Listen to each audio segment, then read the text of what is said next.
Hey, I'm Ryan Reynolds. Recently, I asked Mint Mobile's legal team if big wireless companies are allowed to raise prices due to inflation. They said yes. And then when I asked if raising prices technically violates those onerous two-year contracts, they said, "What the f*** are you talking about, you insane Hollywood ass?" So to recap, we're cutting the price of Mint Unlimited from $30 a month to just $15 a month. Give it a try at mintmobile.com/switch. $45 upfront payment equivalent to $15 per month. New customers on first 3-month plan only. Taxes and fees extra. Speed slower above 40 gigabytes. See details. The new year is the perfect time to start fresh. So why not make it delicious? Start your day with Bob's Red Mill 100% whole grain oats. One simple ingredient with endless possibilities. Whether you're a sweetness savorer or a good health guru, with Bob's Red Mill, you can have a naturally delicious breakfast made your way. So savor your mornings with premium oats, perfected by nature and made to be shared. No matter how you top your oats, you're always welcome at our table. Look for Bob's Red Mill oats in the blue bag. This episode is brought to you by Intuit TurboTax. Didn't file with TurboTax last year? That's in the past. Now, Taxes is getting the TurboTax app and filing your own taxes for free if you didn't file with them last year. File by February 18th. All tax forms, all 100% free. Now, this is Taxes. Intuit TurboTax. New filers and filers who didn't use TurboTax last year only must start and file your own taxes in-app by February 18th. Excludes TurboTax Live. Full terms at turbotax.com.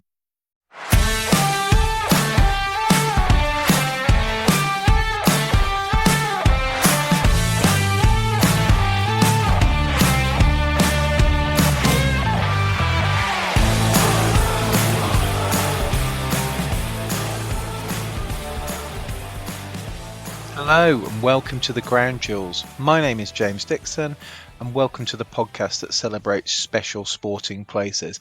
It's a very special episode this week. It is our first returning guest ever. We have welcomed back the comedian, the podcaster, the man behind Tony Mammoth, Mike Bubbins, back to the show, and he's going to be talking this time about Lambeau Field, home of the Green Bay Packers, and I think that's appropriate in Super Bowl week. Obviously, Green Bay will never, I don't think it will ever host a Super Bowl given how cold it is, and we definitely touch on the temperature and the fan experience of watching at Green Bay in the cold. But it is going to be hosting the NFL draft later this year, so that will be nice for them. And it's a pleasure to have Mike back on the show again. His last episode was about Cardiff Arms Park, one of our favourites in our archive. So yeah, obviously, please, after this episode, if you like Mike talking about Lambeau Field, chances are you'll like Mike talking about Cardiff Arms Park. So yeah, that one's good. We've got some stadium news that we've always got to do before we get to the sort of the main business of why we're here. Updates from Newcastle. There's rival proposals now on the table for Newcastle for either a moderate expansion of St James's Park or a new 70,000-seater stadium in Lees's Park, which is obviously just behind the ground.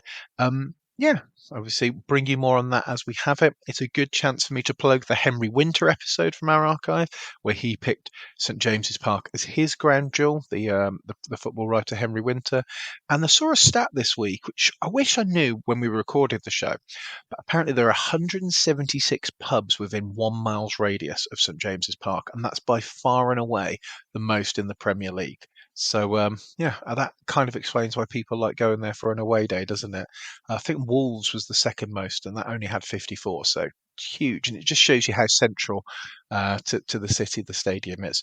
So, yeah, that's interesting, and interesting what they're doing there. Some rugby league news. Always good to sprinkle in a little bit of rugby league.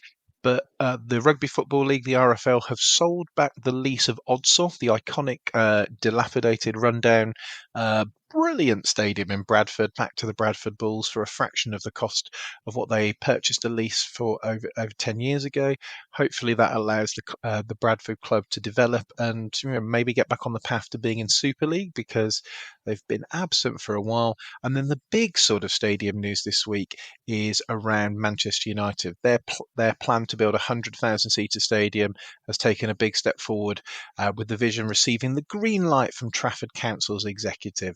And after last weekend, the government, including Rachel Reeves, the Chancellor, backed the regeneration project. Not putting money into the stadium, but the government said it would put some money into some of the stuff around the stadium. So it does look like Manchester United are edging closer to a brand new stadium as opposed to renovating Old Trafford, although no decision has been taken yet. And that's our stadium news. I am just so happy that Mike agreed to join us again. I've just come off the call with him. We chatted for probably 75 minutes, probably only about 45 minutes on Lambeau Field. We went off into some wonderful tangents about various different things.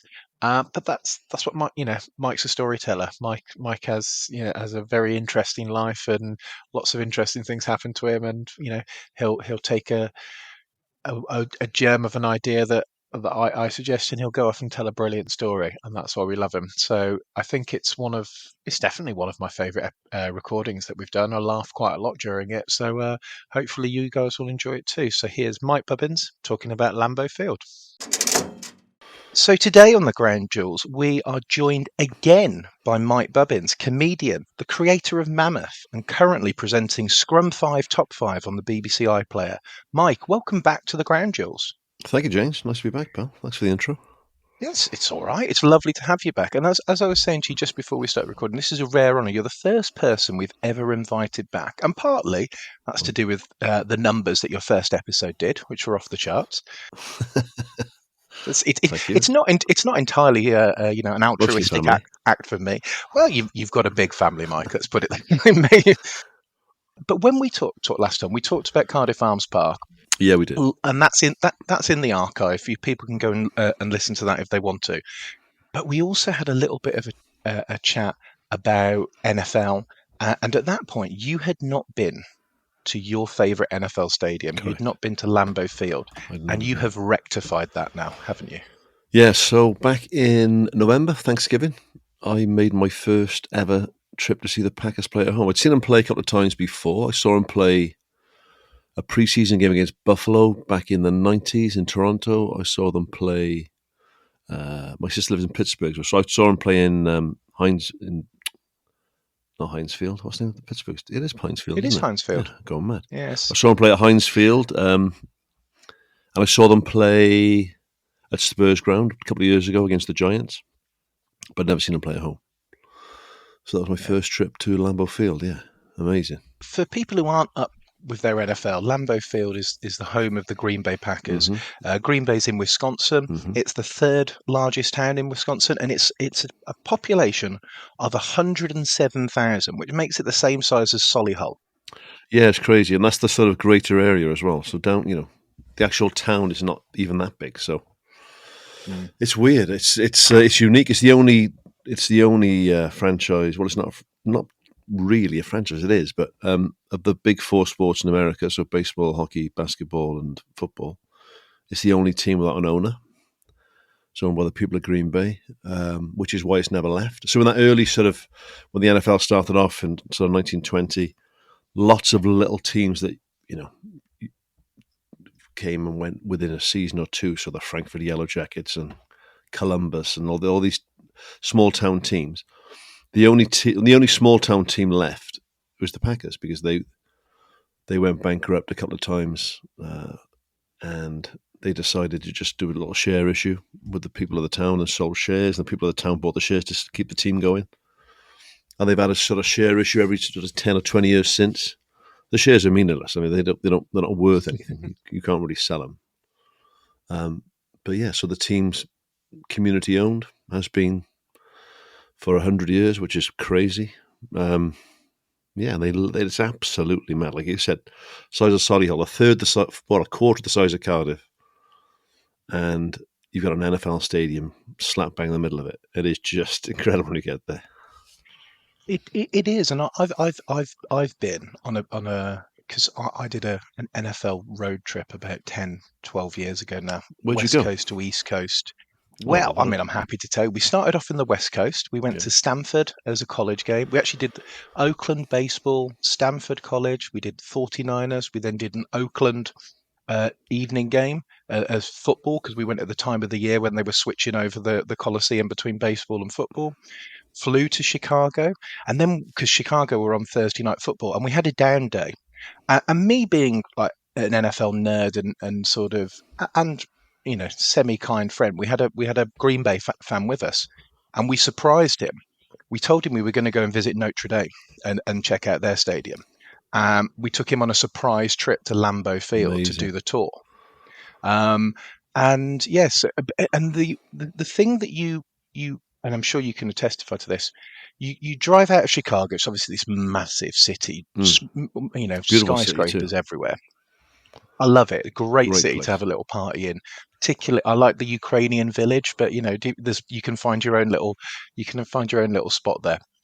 You go and you then go through Milwaukee, which is the biggest place in Wisconsin, and it's like, okay, you sort of recognize that from towns in the UK. It's recognizable. And then you get to Plains very, very, very quickly, and then you're still in Plains, but there's a massive NFL stadium as well, and it's just farmland, isn't it? It's just dairy farms and flat fields, no mountains. The view I did the stadium tour.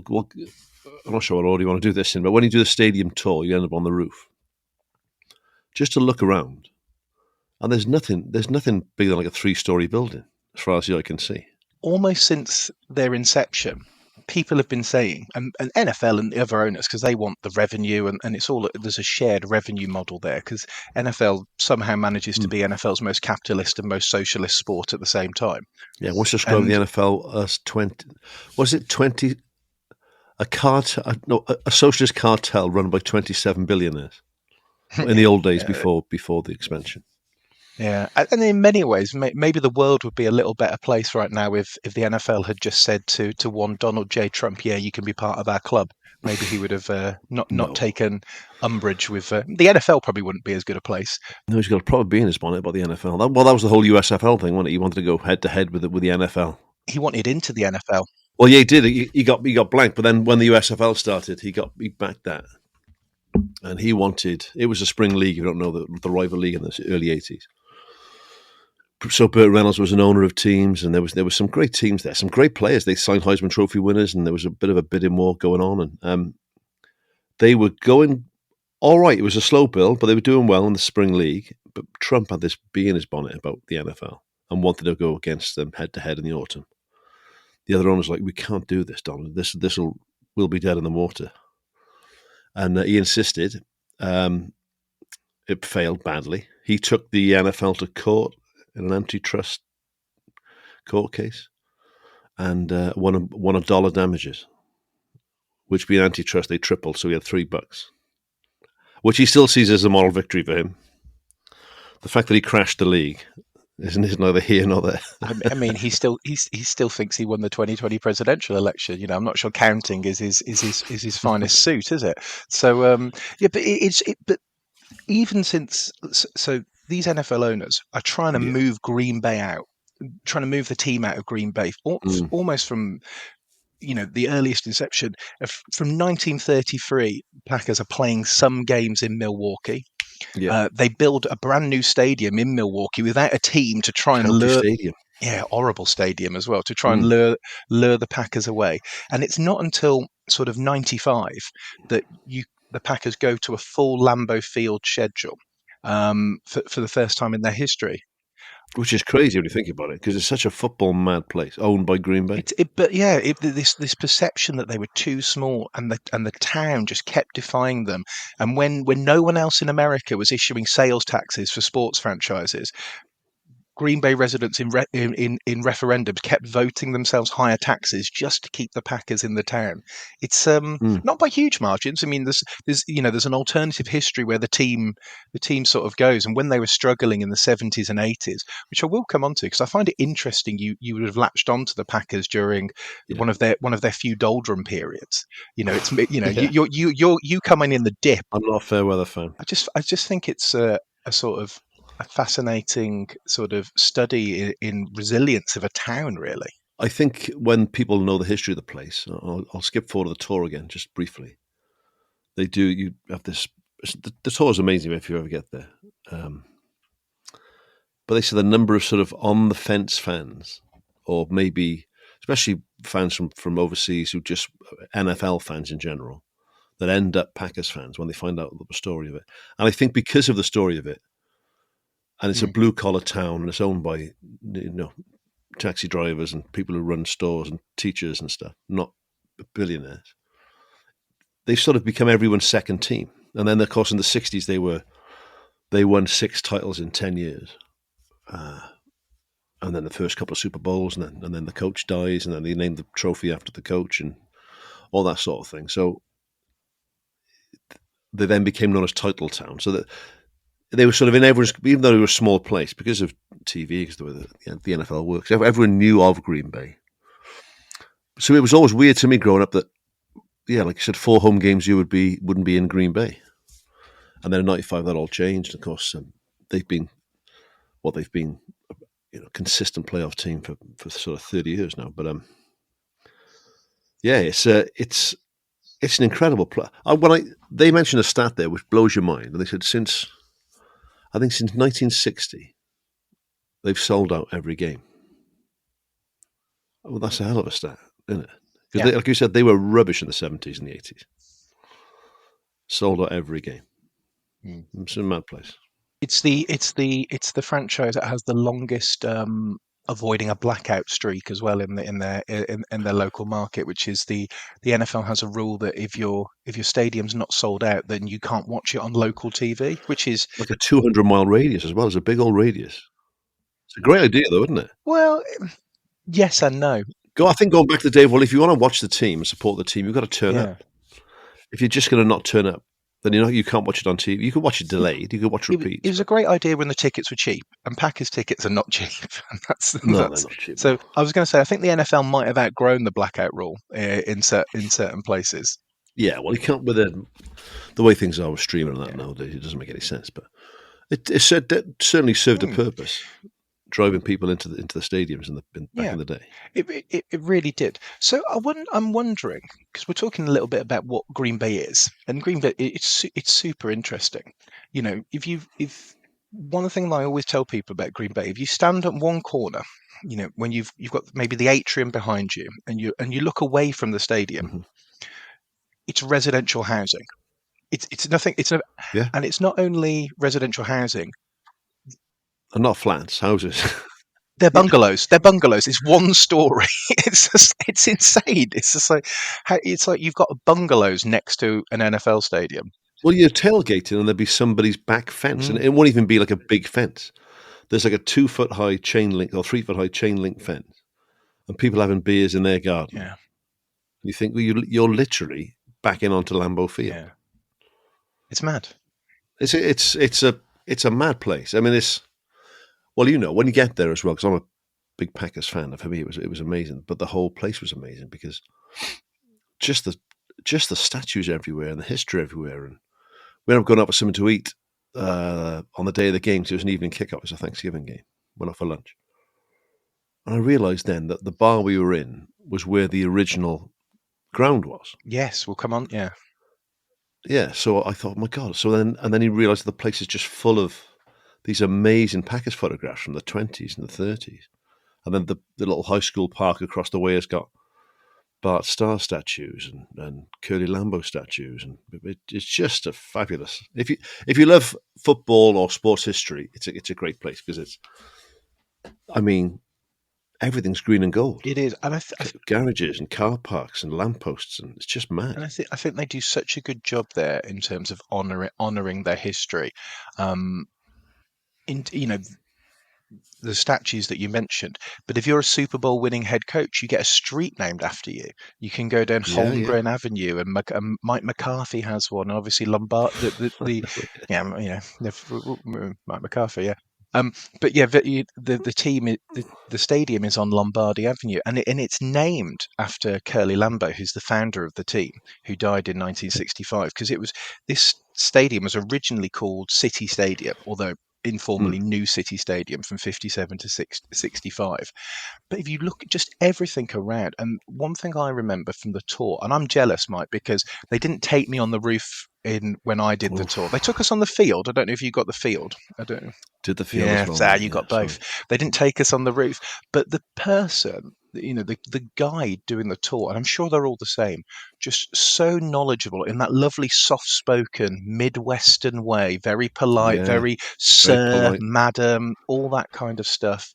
Just and I was being a bit of a shit. I was going around in a Chicago Bears jersey, because I was, but this is the thing I learned. I was actually talking. It was at another game on that trip. We were chatting with some super fans, including you might be aware of him, the Green Bay super fan who styles himself as the owner. We were there in the tailgate with, and some Baltimore fans tried to give him some shit, and other Baltimore fans sort of stepped in as just like, there would be no NFL without the Packers. We only get to enjoy the NFL because of teams true. like the Packers and the Bears. And it made me think, because I went around a bit surly, even though I was enjoying it. I was trying to not show to my mates that I was enjoying like this rival's stadium. And I just remember how polite and knowledgeable everyone was, and it made me appreciate, you know, the Bears that I know and love wouldn't be the Bears if they didn't have the Packers as a rival. No. And you, Well, that's right. I had to go. We stayed. So my friend, they're called Vaughan Voyage. I should plug them really. They're good lads. Vaughan Voyage, right? But so Dan does sports tours. I think started as a hobby. Now he does it as a sort of trying to get it going as a job. He arranged it. You know, as a big Packers fan, he's a Dolphins fan. So he said, "Listen, Dolphins are playing the Packers Thanksgiving. What about it?" I said, "Okay, let's do it." So we took 18 of us away. So it was great. 18 people on the trip. Probably half a dozen Packers fans, half a dozen Dolphins fans, and half a dozen just NFL fans, different teams. So it was weird. I mean, and he was top to toe. Dan was top to toe in his Dolphins gear, but it's not that sort of atmosphere. I'm not going. Obviously, people have a drink and things go wrong. But that can happen at any bar anywhere in the world, right?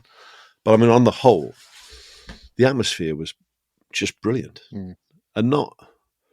And I'm not one of these people that think that you shouldn't. I'm not one of those respect the kicker rugby types who keep everything quiet. I think it's called home field advantage for a reason, and there is rivalry there. But it was just the atmosphere was fabulous. And the Dolphins fans are up for it. But I think they do appreciate that they're in.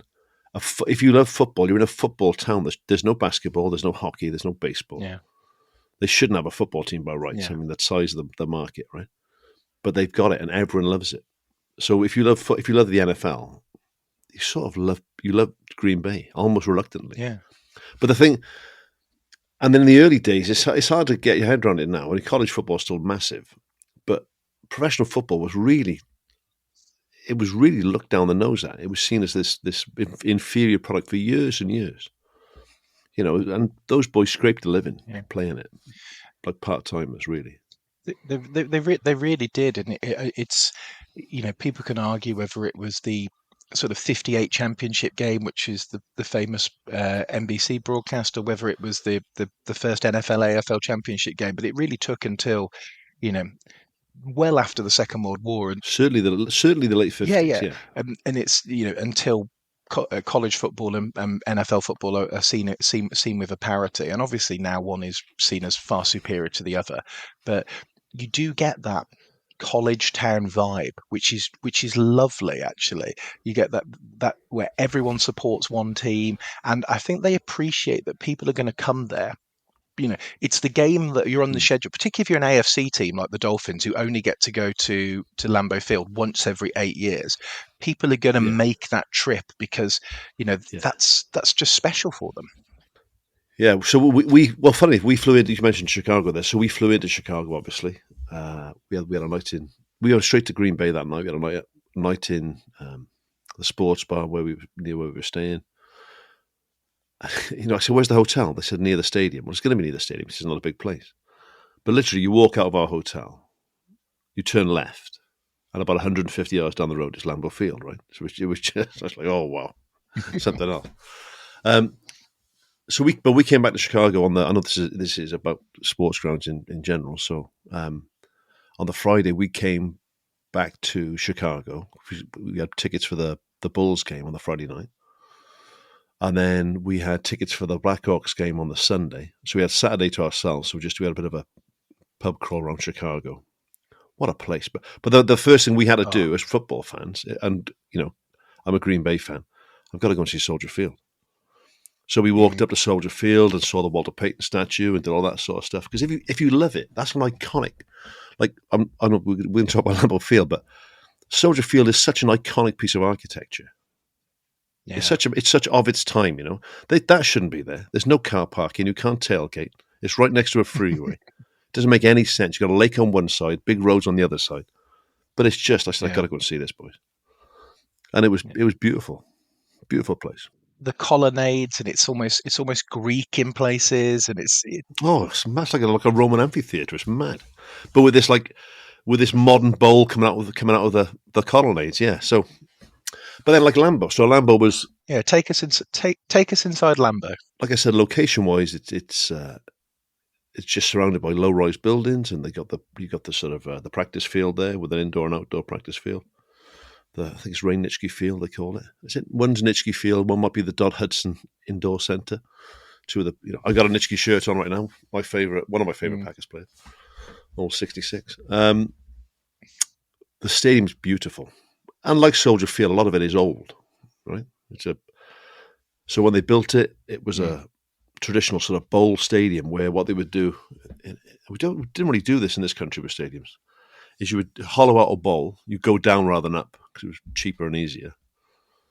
So you go down, and then you just put your level your field, and then you put your bleachers around the inside of the bowl, and then they build the stands on the outside of that. So even though it looks high from the outside, you're going down another 30, 40 feet to field level when you get there. So you get there, a lot of red brick, a lot of obviously green and gold. You walk into what the atrium is now, which would have been the car park back in the day. Because they're publicly owned, every year the profits go back into the town and to the team. Like so they said, I think last year, after they paid all the wages, all the travel, all the hotels, all the everything else, the kit, the insurance, all the salaries for everybody, their profit was about $60 million, right? Well, that goes straight back into the stadium, into Green Bay. So they decided to put big high-definition screens in all the concourses. So if you're going to get a beer, you don't miss any of the action and anywhere. So every year they're improving it. The atrium is stunning. You wonder what the lines are on the floor. And then when you do the tour, they realise that those are the extensions of the field lines on the pitch. So if you're stood on the 40-yard line in the atrium, if you walked along that line through a couple of sets of doors, you'd be on the 40 line of the field. So I loved all that. You got the restaurants and the bars and everything, the shops. The Packers Hall of Fame. I've never been to Canton. I've got to go to Canton, hopefully this year, to the NFL Hall of Fame. But the Packers Hall of Fame is as old as the NFL Hall of Fame. It's 100 years old. They were them in Chicago, the first teams. So that was amazing. Seeing all the players. Every Hall of Famer there's got their own sort of football, like this beautiful brass engraved football, and there's all the interactive stuff. So the Hall of Fame is amazing. You do the little cinema. The history of the field was great. So what they did, I think about 30 years ago, James, they extended. They needed to extend the field. Probably would have timed when they came back from playing 4 games down in Milwaukee. They extended it, went up another level. And that's all the boxes that are there now are part of that. The boxes are something else. They don't mess about with that. So the bars are immense. You got these on the one level, the boxes where you walk out. These little frosted glass doors which are each one's a different Hall of Famer. You walk through the frosted glass door. There's probably 20 seats and a bar and a fridge, and then you walk out another set of doors and you're in the stadium. So they're all indoor outdoor boxes. There's that one big section where only people, the season ticket holders, can apply for, I think, 100 or 200 tickets a year. You go into a lottery, and if your number gets pulled out and you're a season ticket holder, you can go to that bar for the year with your guest. So there's this immense... Basically, the most luxurious box in the place is for the people of Green Bay. That's nice. To go, which is a great touch, right? A fantastic. And they don't have to do it, and that's just a really nice touch. No, and what a thing, man. I mean, you imagine if... you've been going for years and you win that lottery that year, and then you're watching the games there. It'd be fantastic. So, and then you do all that sort of stuff, and then when you get onto the field, you're not allowed in the locker rooms. But when we walked on that door, on that tunnel onto the field, I was like, oh, here we go. It was just something else. I did try to pick up a blade of grass off the field, but I got shouted out by this. But it was a lovely old high school football coach, our guide. I'll stay out the field. Stay out the field. I was like, oh, you. Then Then I was like, it was proper. I pretended to drop my phone, but it was terrible acting for someone who does a bit of acting. Yeah. I basically threw my phone on the field and tried to pick my phone up and get a bit of grass at the same time. That didn't work. Someone once told me acting is easy. Well, it is easy, but the pressure was on, and I folded. I tell you what, though, on game day, so we get there on the Thursday, and I was so excited. And it was freezing cold. Like it was, I think it was -18. So it was cold. Right? Is that I'm trying to. Is that centigrade? Is that Fahrenheit? Does it matter? That was Celsius. Does it not matter at that point? What point do the scales meet on the minus? I wonder. Yeah, when you see a minus in front of it, it's going to be cold, right? And we were, because it's all sold out. The only way you can get tickets is through the official resale. Yeah. So season ticket holders will. Bizarrely, you've got more chance of getting one at Thanksgiving, because people might spend time with the family, they might go and visit relatives because it's a big deal for them. So you've got a bit more of a chance of getting tickets on Thanksgiving, which is it helped us. But we were, if you look at the stadium and you'll see the scoreboard, you'll see a third row, but it doesn't go all the way around the stadium, just either sides of it sort of flanks the scoreboard, but it's higher up again. We were the very last row of that. So if you went one step further back, you fall off, right? So we were as high as you could be. It was -18. It was windy, and we were like 100. We were 150 feet up. The wind chill was on the floor. I mean, we were at the top of the stadium. And as we got there, we were trying to work our way up. And I just peeked through. It was a nighttime kickoff, obviously. I looked through as we walk into where our seats are. It just started snowing. I thought, oh, come on, you're kidding me, right? So there's a bit of snow in the air. It was really cold. It's Thanksgiving night. Everyone's been super nice. We've had a few beers. The anthem was brilliant. Then the fireworks started, and I was like, I can't believe I'm here. This is something else. And the Packers won, because when I'd seen them play before, they'd lost. This was the thing. They lost in Pittsburgh. They'd lost in Tottenham, and they beat the Dolphins. It was just fantastic. But and then just the way they run things over there, they don't mess about. I love rugby. I love our football. But you go out for a beer in an NFL game. They don't come to your seat when it's that cold. But you got to go and get them. But you just get served straight away. Yeah, there's no messing around. There's staff everywhere. Like, it is just set up to make your night as good as your night can be. It was cold. I was going to say, Don't get me wrong. but almost, I can't. Would you? I think you want to go to Lambeau Field, which is, famously where the phrase "frozen tundra" comes from, and this kind of frozen tundra. I don't know who I forget who's the narrator. You've got to say that in a John Facenda voice. That's the one. Yeah. Remember the old NFL's the frozen tundra. Yeah. The one. There's the Raiders one that always gets me, because there's a Raiders song. Oh, it's bugging me now. But I'll find it for you. You used to say the Los Angeles Olympic Coliseum, a home of Olympiad, and all that sort of stuff. And it's just, this idea that football should be played outdoors. Maybe it comes from like I said, and this is the Ice Bowl, isn't it? That's where this comes from. That was the Dallas game in 60. Was it 67? Yeah, but it's just like famous. Two people died that day. Yeah, famously cold. 2 members of the crowd died of exposure. That's too cold. We shouldn't laugh. It was -40. It was -40 in the ice. Tell you what, -40 is. I've just remembered. -40 is where Celsius and Fahrenheit meet on the minus scale. Is it? Yeah. So that's So it doesn't. That's universal. But we shouldn't laugh. But yet they really they embrace weather conditions. Nowadays there's like a siege mentality. Definitely part of it. Yeah, Buffalo, Kansas, Green Bay. They're just and Chicago as well a little bit. It's just like, we want the cold, and we sort of embrace the cold and think that gives us an advantage. In UK sport, if it's going to be a bit icy walking to the game, Even the pitch is fine. They're like, oh no, we'll cancel it for safety, and we don't want to get sued, and we don't, and the police will tell them to cancel it. You've got people in the NFL who have to dig their seats out of snow just to be allowed to sit in the seat that they've paid hundreds of dollars. Oh, that Buffalo game was mad. That when they got dumped on, when it was like 4 feet deep in the stand. Yeah, so one of the lads there, so a couple of boys, because I lived a bit in Montreal and a bit in Toronto, so I sort of knew what cold was like in the winter time.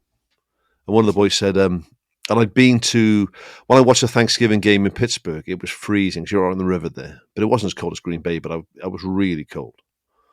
One of the boys said, "Oh, is this too much? I don't know where too many layers." I went, "Mate, believe me, whatever you think is too many layers is not too many layers." Because I bought a thermal vest, then I had a thermal roll neck, like a turtleneck undershirt. Then I had this Packers jersey on, which is like a knitted thick Packers jersey. Then I bought an Arctic fleece, like a zip up with a fleece lining. Then I bought a coat that was supposed to be good down to minus 40 Celsius. That weighs a ton. This Parker coat, right? And then a scarf, and then a big woolly hat, and then the hood up. Then I had long johns. I had 2 pairs of socks, one of which were merino wool, and I had fleece-lined boots. And then I had my motorcycle jeans on because they're lined, right? I nearly swore then, James. You can. I was effing freezing, right? But it's part of it, isn't it? Oh, it's amazing. You know, because it's almost like you've earned your.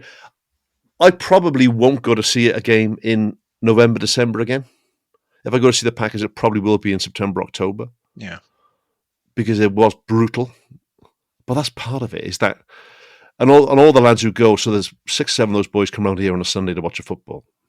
To be watching the Super Bowl in a week and a half. There's that little look. We'll watch on the TV and we go, "Yeah, that's not cold, mate. That's not cold. We've been at the frozen tundra. Talk to us." I love all that though, and they love it.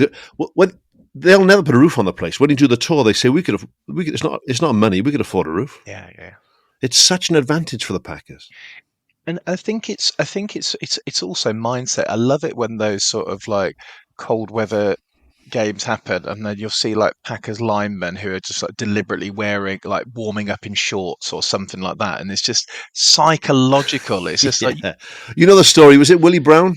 um, Was it Willie Brown for the Packers in the back in the day? It might have been the Ice Bowl game, and I think Lombardi had said no gloves because we're playing Dallas. They're a Southern team. You know, we want to think they think this is normal head games, no gloves. And was it Willie Davis? Might have been. I think it was Willie Davis. He says to the equipment manager, "Have you got any brown gloves?" He says, "I can get some." He says, "Get me some brown gloves." He said, "The coach will never know." Right, so he plays him. But imagine playing that. Imagine being a quarterback. That's what I was watching it thinking, my God. But they're so high tech, the stadium. Yeah. Like even the old stadiums, like Soldier Field, like Lambeau, the actual tech in there now. So where you see the benches, obviously the benches are heated. Then you got the helmet holder next to your bench, that's heated. You got those big overcoats on, which go to the floor because the floor's got vents and the floor's heated.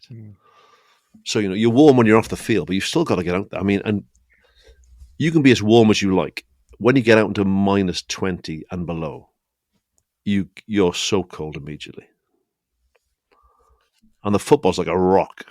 Yeah, I love seeing the videos when people buy like a bottle of water. It comes out the fridge and it immediately freezes. And it's just like, okay, it's cold. Who was that nutcase in Buffalo just pouring beers over himself? Did you see that? No, I mean, nutcase in Buffalo could describe any single game in Buffalo. Oh, he had his top off. It was the game with the snow when they had to dig their seats in. And he took his top off. He was just bare-chested. And he chugged a beer and then poured 2 over his head. I thought, mate, what are you doing? It sounds like Freshers Week at uni, doesn't it? That's. Yeah, I mean, that is a complete sort of party all the time. Buffalo. I remember that the coldest I've ever been at a UK game was a rugby game on New Year's Day, and I wore a pair of my roommate. I was living with a girl called Sarah at the time. I wore I wore her thickest tights underneath. That was my favorite. Yeah, that old favourite. It was just like no one will know I'm wearing her tights underneath. And Please don't have an accident. Please don't get knocked over. please don't meet anyone that day. That would be Yeah. maybe they're into it. Who knows? But yeah, but it just doesn't get us. And I remember when I was at Soldier Field, and we had our game delayed because of a storm coming in, and everyone had to go because they were like, "There's I light." think it was Mad Fox off the lake, don't Yeah, they? there's lightning, and and there's like you have to like they're kicking you out of the state of the stand, but obviously you can't go outside, so you were just all in the concourse, just waiting for like. I mean, obviously there wasn't a lightning strike, but it's just like, and this is like, well, we're not going to cancel the game. You've just got to wait now until we're ready to play. They don't cancel anything, and they just go for it. It has to be like with the fires Christmas time. They will move it then.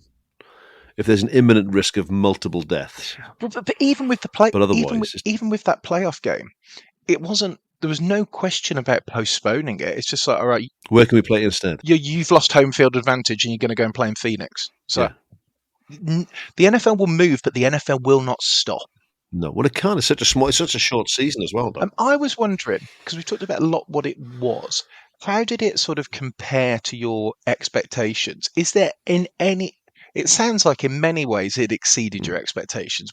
Is there anything that was just because you would go into this place that you idolized and adored from afar for so long? Was there anything when you got there you thought, oh, that's interesting? I was trepidatious. I mean, I've been a fan since 82 when I was on Channel 4, maybe. So, 42 years. Yeah, and I was thinking, oh, please, number one, please don't lose, because I've seen you lose twice now. I don't really want to see you lose today. Because it was, talk about being a fan. It was a 3-hour bus ride to Heathrow, and then we had to wait there for 3 hours. Then it was a 9.5-hour flight to Chicago, wait there for an hour. Then it was a 3.5-hour bus ride to Green Bay. Then it was 2 nights in a hotel in Green Bay. So it was a hell of a trek to get there. So I thought, please, please, please. The whole thing, though, James, honestly. For being that close. Get up in the morning. And I thought they'd started tailgating, but there was like some sort of Thanksgiving fun run because all the street outside the hotel was jammed at like 7:30 in the morning. I thought this can't be for the football. And it wasn't. It was like some... But people in Packers gear, but it was just a fun run thing. But then from probably lunchtime, it started building. We'd had a little tour. We'd had a walk around the stadium in the morning to have a look at it, which blew me away. But then to get in there, and you get in the one gate, they've got a probably 60-foot high replica of the Lombardi Trophy inside like a glass front of the stadium. This massive thing next to the escalators and stuff. So I thought, and then it was getting dark. We'd been out for a few beers. We did a bit of tailgating outside the stadium with some of the fans and then we get in there. Like I said, we get in there, and then the snow started a bit, freezing cold, really crisp night. They played some amazing football, scored some great touchdowns. But what I didn't want to do then, at the end of it, I said, we're going to go straight back to the hotel because we were freezing cold.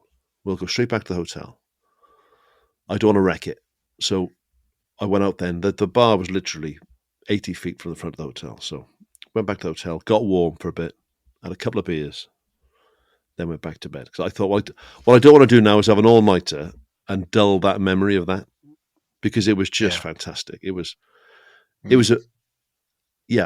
had expectations of it, and I thought, please don't be crap, or please don't be okay. And it was brilliant. And then the tour the next day, and that was Dan's idea, not my idea. He said, we'll do the tour because we're not leaving for Chicago till like lunchtime. What a treat.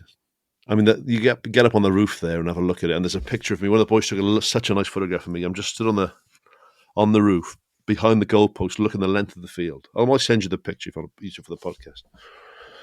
And I just thought, this is it, man. This is, I'm here. I've waited for years and years and years. And it was, didn't really want it to end. And it was weird because I went to see, I'm not a big basketball fan, but I went to go and see the Bulls game the next night in Chicago, or the Friday night in Chicago. And it was all right. It was okay. See, I've heard you talk about that, and I wonder whether because of how much emotion you'd have had wrapped up in going to Lambeau Field, that whatever the next thing you would have seen anticlimactic. Nothing would have lived up to it. Yeah, that's true. Yeah, that is. I'm trying to think of anything. Maybe watching Wales win a Grand Slam by beating England at Cardiff the next day. If I'd gone straight to that, it wouldn't have quite been as good, but it would have been up there, you know. For me, the one that comes and where I have the same sort of feelings that I think you do about Lambeau. So if I could go to Augusta and go Lovely, yeah. be a patron, around, not a spectator, be a patron at Augusta. Well, do you know what? So you mentioned Mammoth. So I've got the fellow did the music for that. I mentioned on the podcast before. Did all the music for all my favorite TV shows. That's why I asked him to do the job. So he did like the Rockford Files and Magnum PI and the A-Team and Pill Street Blues and Quantum Leap and NYPD Blue and everything else, right? He did the Mammoth theme, but he's been the best TV composer for probably 50 years nearly, right? A fellow called Mike Post, who's a lovely bloke that I got to meet. I got to know through phone calls every week, and we became mates over the phone. He flew over in the summer for a game of golf on his private jet, called this Gulfstream 5, right? So he flew over. I picked him up at the airport in my car full of like my kids' rugby boots and mud. Said hello to just him and two pilots on the plane, like a 40-seater plane, mad. For a game of golf. So I took him to the local golf course. We had a game of golf there. So we get chatting, and he loves his golf. So we had a nice game of golf. And then I met my dad, and 3 years old. My dad's 80 odd, and his mates, a couple of his old golf mates were there. And they get chatting to Mike, and you wouldn't know the fella's like a multimillionaire who's just flown in for a game of golf from Los Angeles, right? They said, "What do you do, Mike?" He said, I write music. They said, "Okay, cool." And we were talking about Augusta, you know. He said, "Have you ever been to Augusta, Mike?" We were talking about golf. He said, "Oh yeah, I've played Augusta lots of times." So we've played Augusta. I said, "Yeah. Really? I thought that was invitation only." He said, "It is on invitation only." So we were chatting away. He has his pint, and he walked off to the bathroom to take a leak. And they said, "Has he really played Augusta?" I said, "Yeah, really has played Augusta." Because like one of his best friends owns one of the big oil companies, right? And I said, "What's it like, mate, Augusta? What is it like as a course?" He said, weirdly, like the Lambeau thing, he said, as good as it looks on the TV, when you're there, it's even better. He said, "It's incredible." I said, "Oh man," I said, "I'd love, you know." He said, "Even I can't do that." I said, "I know, mate." But I said, "But even if you know someone who can, let me know." Imagine having a game of golf. Imagine having a round at Augusta. I thought you were about to reveal that Mammoth is somehow playing at Augusta in the next series. I wish. Well, his other course, so he's a member of loads of courses, but the one he said, I think it's called Hollywood Hills. It's like the old sort of old timers Hollywood Stars course where he plays in Los Angeles. And he said, again, you have to be sponsored to join. You can't just turn up. You get sponsored to join. I said, he said, "Who do you sponsor to join?" He said, "Justin Timberlake." I said, "Oh, as you do, yeah." He said, "This is when Justin was one of the biggest, this is 20 years ago, whatever it was." He said, "And you get in the clubhouse there, and there's all these, it's like Clint Eastwood, Ronald Reagan, Laurel and Hardy, all the people who've played there over the years and been members, right?" And he said, you tour the place with the captain. He said, "I turned to Justin and said to him, you may be the biggest star in the world at the moment, but you're not the biggest star in this golf club." I thought, yes, come on. Imagine. Yeah. So that was funny. We were in Green Bay, and he said, "You going for the Thanksgiving Day game?" I said, "Yeah."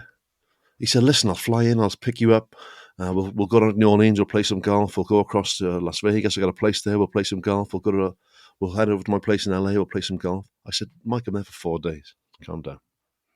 Well, that's his life. Imagine that for a life. Yeah. Does he do anything other than play golf? No. He loves NFL. So him and his brother will jump in the plane and go and see any game they like. And then the rest of the time he spends flying around the world playing golf with his mates. I thought, that's all right, mate. That's not a bad old life. I'm happy when I just get to go out on the little local 9-hole course. And me. I've been a member of my local club. I think I've played twice in the last 2 years because I've been so busy. It's a blessing and a curse, isn't it? Yeah, there's only one thing worse than being busy when you're self-employed, and that's not being busy when you're self-employed, isn't it? So I tell you what, the one thing about, so we were right at the top of the stadium, and when you get your ticket, you can look virtually, and there'll be someone taking a photograph from where your seats are. There's no bad seats there. We had a great view of the pitch. Field, I should say, shouldn't I? So the trade-off is we were really high up, so it's windy, but we had plastic seats with a bit of cushioning, and a back. Yeah. All the original seats, Bleachers. yeah, and aluminium bleachers. They replaced the wooden bleachers with aluminium, so you got to sit on a metal plank for 4 hours. Do they give you the cushion, or do you have to hire the cushion? Sure. You can buy I bought a cushion. You can buy the cushion. I didn't need a cushion where we were, but I bought one anyway. But yeah. They're only like $5 or whatever. But I remember Charles Dagnall, who from TMS, ex-cricketer, who we've had on the show, talking about the Tampa Stadium, the old Tampa one, not the one with the pirate ship, the one that Whitney Houston does the national anthem in for the Super Bowl. What was that called? I just know all the names. It was just called the Tampa Stadium. So the current one's called Raymond James. Raymond James now, yeah. Yeah, it's only built across the road. But he had the opposite problem of you guys. They had aluminium bleachers, and he went to an August pre-season game there. Oh, boiling, I bet. Yeah. Jeepers creepers. You had to. Oh my God. If you forgot to sit on the cushion, you burnt yourself. Name me a stadium. Name me a team from the 1980s, and I'll tell you their 1980 stadium. This was my. Is this NFL or NFL? NFL. So let's try it. Okay, Pittsburgh Steelers. They played at Three Rivers Stadium. They did. I tried to get you out there. 49ers. They played at Candlestick Park. Did I went in one of the last seasons to Candlestick Park. That was a dump.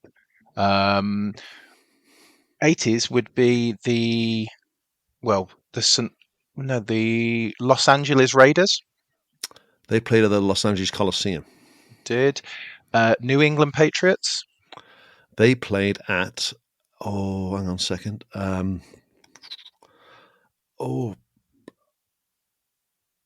Was it just called Boston County Stadium? Oh, what was it called? The thing is, I don't know. I just know it's not Foxborough.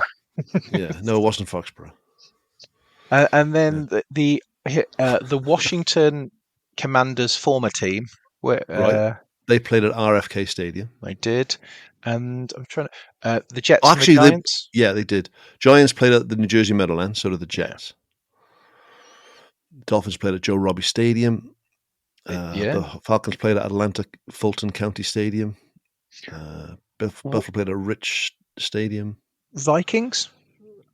They played at the Hubert H. Humphrey Metrodome. I'm glad you got the H in there. It's very important to respect the vice president from 1963 to I knew them all. Actually, that was my thing. I couldn't do it now, but I should be able to tell you the address. Wow! I was with some people for the championship game, and my thing Which is one? If you the NFC, the AFC championship game was too late. I went to bed. I've got kids, young kids, but it was. And my thing is that if you tell me the college Division 1 team, I can tell you their nickname. Oh, got it. USC.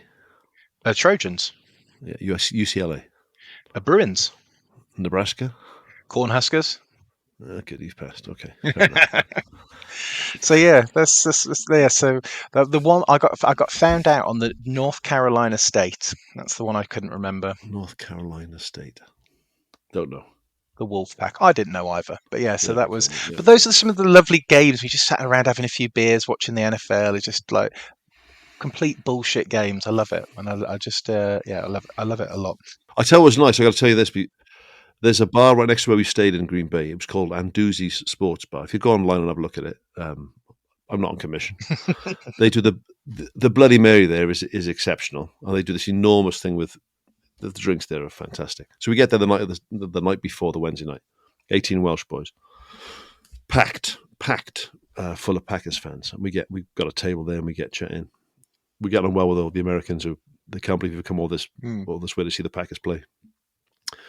And a proper sing song and all the old Welsh stereotypes. We were singing Dan went to go and ask the DJ if he could play some. I said, mate, he said they're not going to change the track for us, and they did, right? So we sang all night. It was like having a karaoke.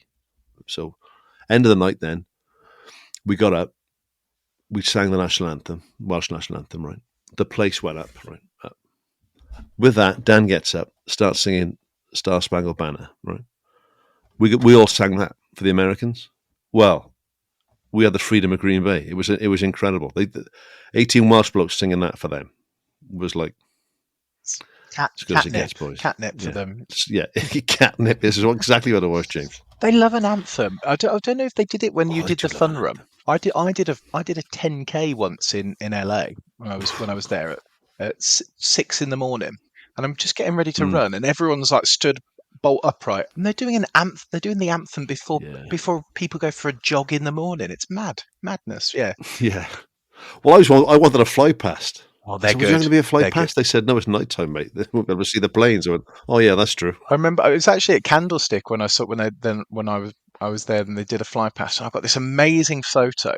Just timed it perfectly, like pointing my phone up, and you've got the planes flying past with the plumes coming out the back, just over one of the big, massive old pylons. It's a great photo. Class. It's just like when I was a kid, like to live in America was like all my mates' dreams.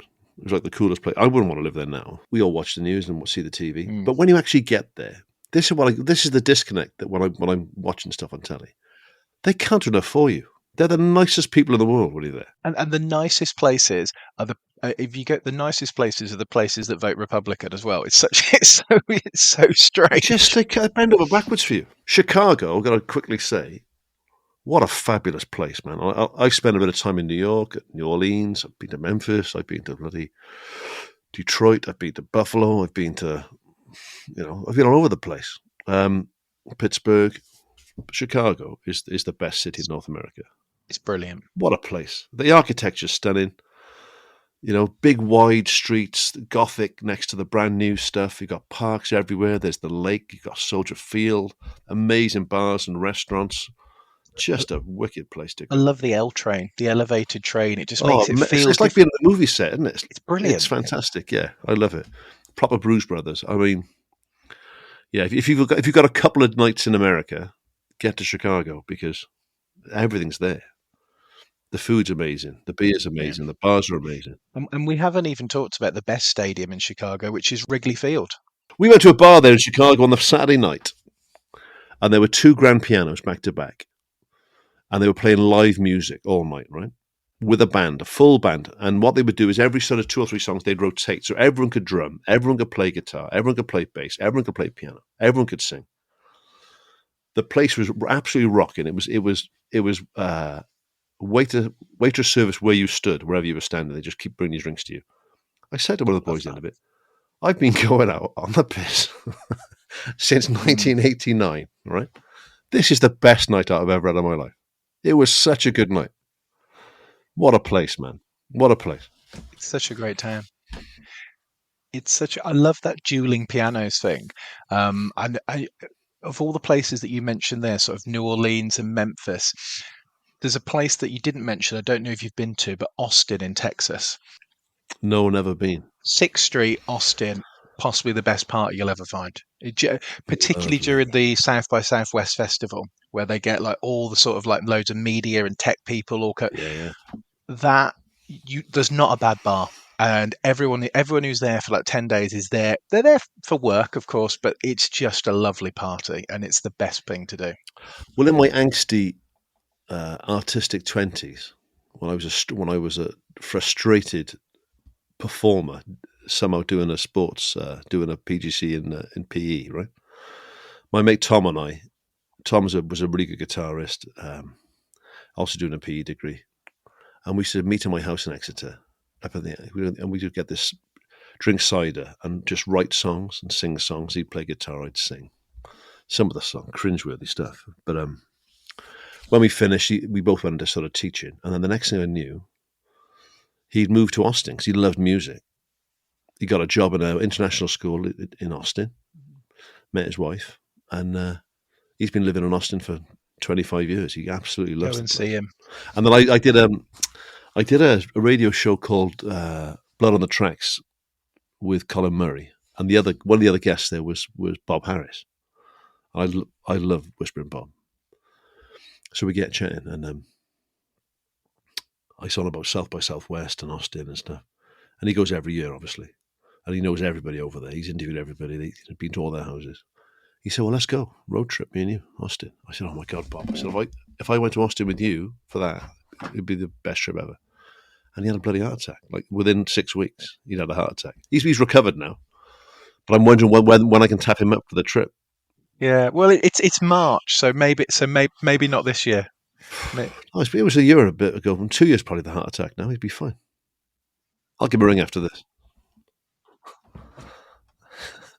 Oh, remember me from 3 years ago on that one radio show? On that one radio show? Yeah, the one that gave you a heart attack. That's the one, yeah. Would you like to hang out more? No. No. Goodbye. Please don't ever phone me again. Oh, Mike, thank you very much for sharing those memories. It's lovely to have you back on, and lovely to hear about Lambeau Field. And maybe if Mike Post ever takes you to for a round around Augusta, we can do it again. Oh, yes, please. That'd be a treat. All right, James. Thank you, Mike. Thank you for joining us again. Yeah, brilliant. What can you say? What can you say about that? Check out all Mike's stuff. So that's the Socially Distant Sports Bar podcast. That's Scrum 5 Top 5, which is on the iPlayer. Mammoth again on the iPlayer. You might even have a comedy special that's on the iPlayer. He's very big on the iPlayer, Mike. Check out all his great stuff. Also, check out his episode on Cardiff Arms Park from our archive. And the other episode of the Ground Jewels that we referenced during that chat was Charles Dagnall's episode on the Tampa Stadium, which again is another NFL stadium and definitely worth your time if you're trying to get a little bit more NFL content before the Super Bowl this weekend. No idea who's going to win, Chiefs or Eagles. Hope the Eagles will win. Think it'll probably be the Chiefs, but we'll watch regardless. And then we will be back the following week with another brand new episode of the Ground Jewels for you. And we are back to football. And we are going to be talking to the journalist Daniel Story. He's the chief football writer of The Eye. He's doing a project to visit all 92 English Football League grounds in one season and write up a match report from there. And he's going to be talking about Blundell Park, home of Grimsby Town, which he has said is his favourite ground. So next week we'll have Daniel Story talking Blundell Park. So until next time.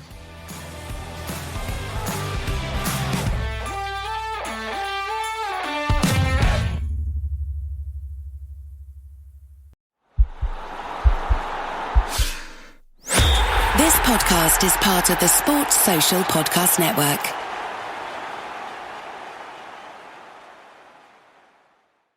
At Kroger Pharmacy, care is what's most convenient for you. Care is being here when you need us. We're open evenings and weekends. Care is helping you save more. Most insurance plans and discount cards are accepted at your local Kroger Pharmacy.